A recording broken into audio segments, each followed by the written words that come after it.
I mentioned in my last the phrase "the Westminster model" and commented that this is derived from the parliamentary tradition which got started in the late 17th century, in fact, in the so-called Glorious Revolution of 1688 in England. And this is a model which, as a result, of course, of the British Empire mainly, has been adopted all around the world. And perhaps to some people's surprise, it is indeed the model in the United States itself. The reason for that is, but the United States does have a slightly different version of it. But the reason for that is that the authority, the political philosopher who was so much admired by the founders of the United States of America, and they had two whom they read in detail and quoted in extenso, were John Locke and Baron de Montesquieu, French thinker of the early 18th century. And he himself was an admirer of what had happened in England.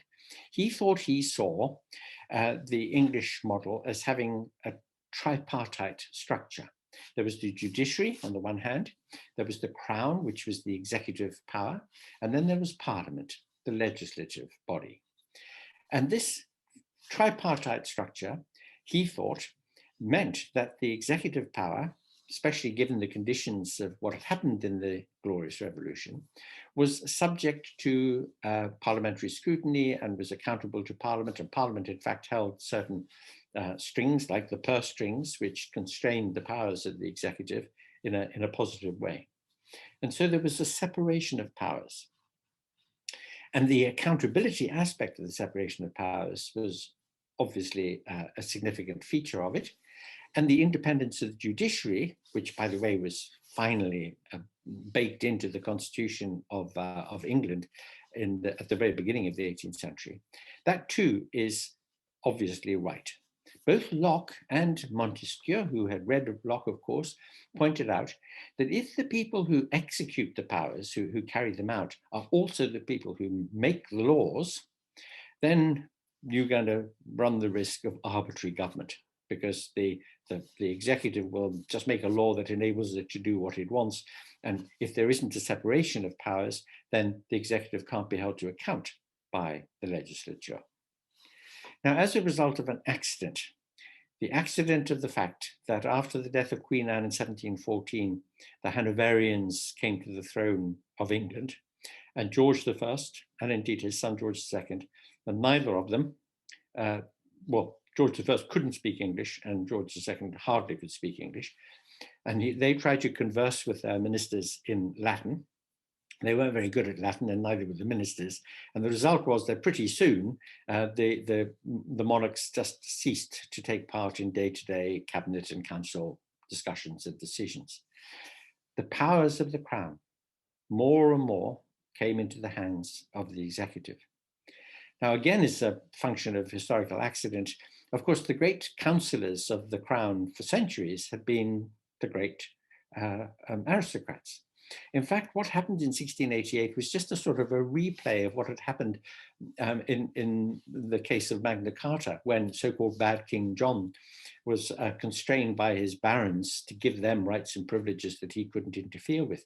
This, in 1688, was another chapter of that move of taking powers from the crown and being able to assert independence from the crown in the exercise of certain rights and privileges.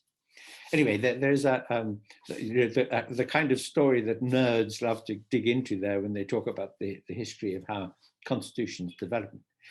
But the net effect of it was that in the Westminster model, the executive became the same thing as the legislature, or at any rate, the majority in the legislature, and so the separation of powers vanished.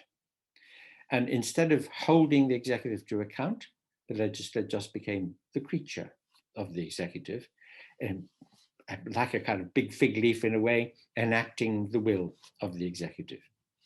And this is how it is in the UK Parliament, in Canada and India, and places where the Westminster model has been adopted.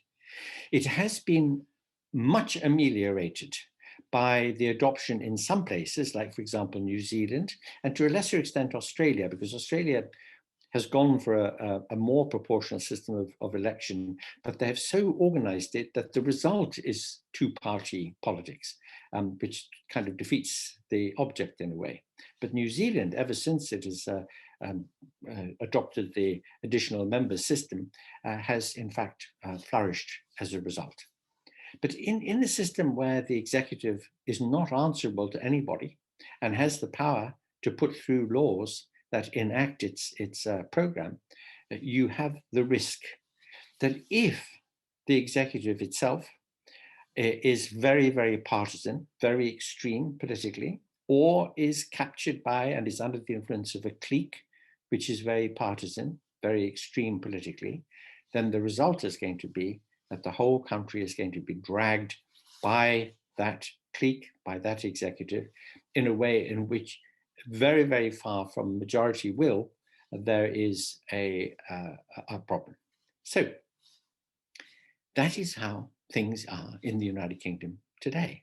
That is how things have been in the United States since the election of Trump, or in the period since the election of Trump. But in the case of the United States, with a very important difference. And the difference there is this, that the separation of powers between the executive and the legislature was built into the Constitution.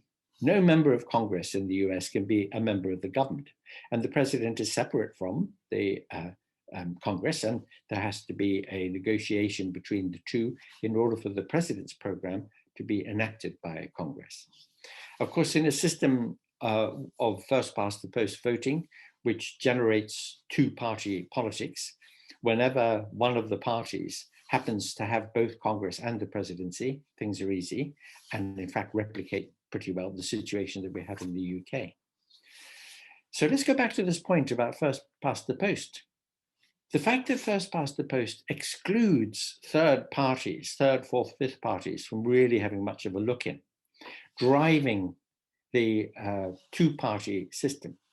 One of the results of that, which we have seen with startling, with troubling clarity in the United States, is that you get polarization. You get very deep divisions between two sides of the political debate. You get a natural tendency for this polarization to drive the opposing two powers, political major powers in the state, more and more to the extremes. If you look at the bitterness of the division between Republicans and Democrats in the United States of America, you have a very clear and stark example of how first past the post voting, giving rise to a two-party system, results in this kind of division and polarization. And it also results, by the way, in one of the parties, when it wins an election and has a majority, in effect, operating a one-party state government system. You go back to that definition of democracy, by the people, for the people. By the people, is a first past the post system really representing the people? Is it really government by the people? For the people, is a highly partisan, binary, polarized, bitter political division something which is invariably going to act on behalf of all the people? Or is there going to be some tendency, at very, very least, for one side of the political argument to favor those who gave it their support and whose support they want to retain? So there you see some of the difficulties that have arisen out of the way that we operate our democracies at the moment, especially if there is a failure of separation of powers and if our electoral system is an undemocratic one, like the first past the post system.